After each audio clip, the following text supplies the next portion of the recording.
Welcome back to Ontario Cold Cases, Historical True Crime Tuesdays, where we dive deep into some of the most notorious, mysterious, and shocking true crime stories. I'm your host, Jay Nickel of Nickel Investigations, and today we'll be exploring a case that spans continents.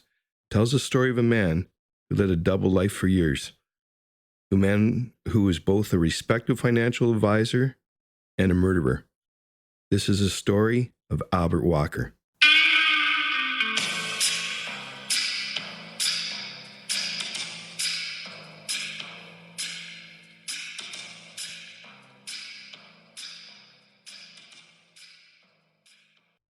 Albert Walker, born in 1946 in Ontario, Canada, might not have been a household name, but his crimes certainly captured international attention. Before we unravel the dark side of Walker, let's first understand how he built a life that would later come crumbling down. In the 1980s, Walker presented himself as a reputable businessman. He ran a successful financial company, Walker Financial Services, and built a portfolio of clients who trusted him with their hard-earned money. What many didn't know was that Walker was skimming money off the top of his clients' investments, accumulating millions in stolen funds. But even as the walls began closing in on him, Walker managed to escape the clutches of Canadian law enforcement. In 1990, with over $3 million in stolen money, Walker disappeared. His wife and 4 children were left behind, and Walker fled with his eldest daughter, Sheena, to Europe. Walker assumed a new identity overseas, posing as David Davis. Under this alias, he continued his fraudulent schemes in the UK, even living a seemingly normal life with Sheena. His daughter, Sheena, became his wife in this twisted new reality. As horrifying as it sounds, Walker lived with Sheena under the false narrative to avoid suspicion. But the facade wouldn't last forever.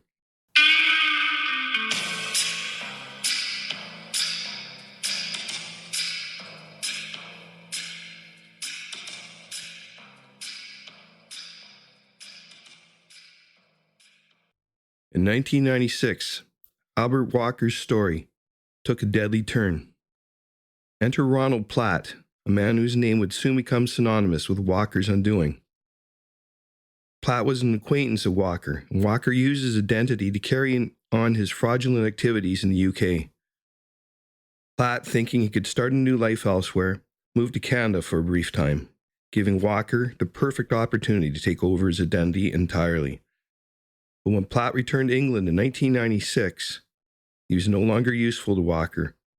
In fact, his return threatened Walker's carefully constructed life of lies.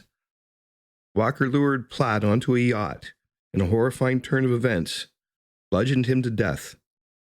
Walker then weighed down Platt's body with an anchor and dumped him into the English Channel, hoping the ocean would erase his crime.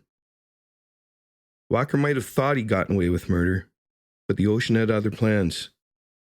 The discovery of Ronald Platt's body marked the beginning of an intricate investigation that would lead detectives down a trail of false identities, fraud, and murder. It all began on July 28, 1996, when a fisherman off the coast of Devon in the English Channel made a chilling find: the body of a man tangled in the fishing nets, weighed down by a ship's anchor. At first, the authorities were unsure of the man's identity. He had no identification on him, and his face was difficult to recognize after being submerged for weeks. However, one crucial detail remained intact: a Rolex watch still ticking on the man's wrist. This Rolex would prove to be a key piece of evidence, as it could provide not just the identity of the victim, but also an important timestamp for the investigation. Rolex watches are not just valuable for their craftsmanship. They come with the serial numbers and service histories.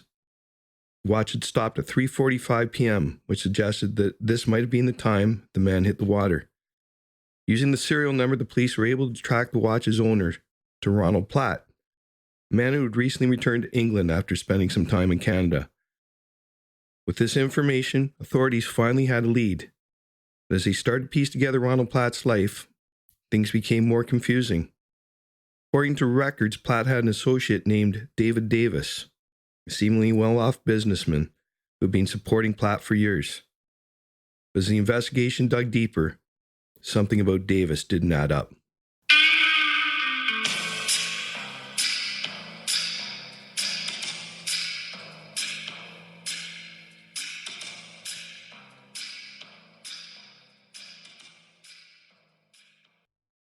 Detectives soon found themselves looking into this David Davis, who lived a quiet life in the Devon countryside with his daughter.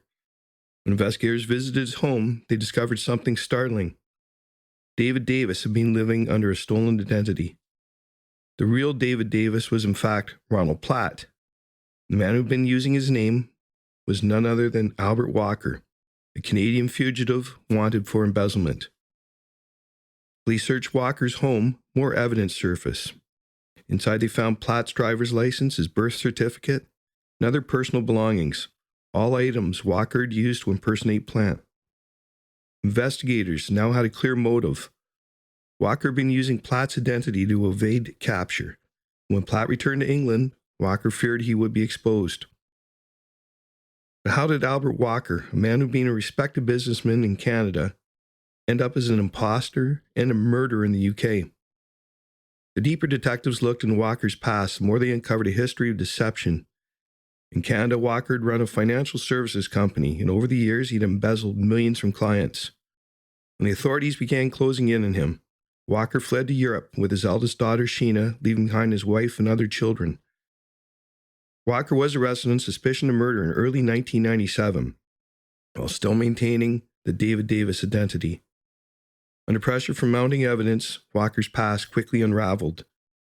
He was not just a murderer, but also a fugitive wanted in Canada for one of the largest embezzlement scandals of the 1980s. Walker's trial for the murder of Ronald Platt began in 1998. The prosecution painted a clear picture. Walker, desperate to maintain his false identity and stay hidden from law enforcement, had killed Platt to protect himself. The anchor used to weigh down Platt's body, and the forged documents found in Walker's possession left little doubt of his guilt. The jury agreed, and Albert Walker was convicted of murder, sentenced to life in prison. But Walker's story doesn't end there.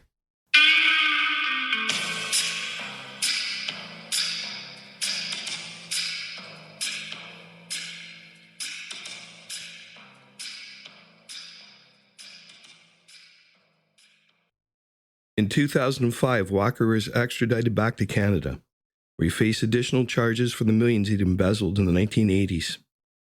Though he was already serving a life sentence, justice had to be served for his Canadian victims too. Today, Walker remains in prison, his double life exposed, and the lies he crafted in shambles. His story is one of deception, greed, and murder, proof that even the most convincing facades can eventually crack. That wraps up today's episode of Ontario Cold Cases, Historical True Crime Tuesdays.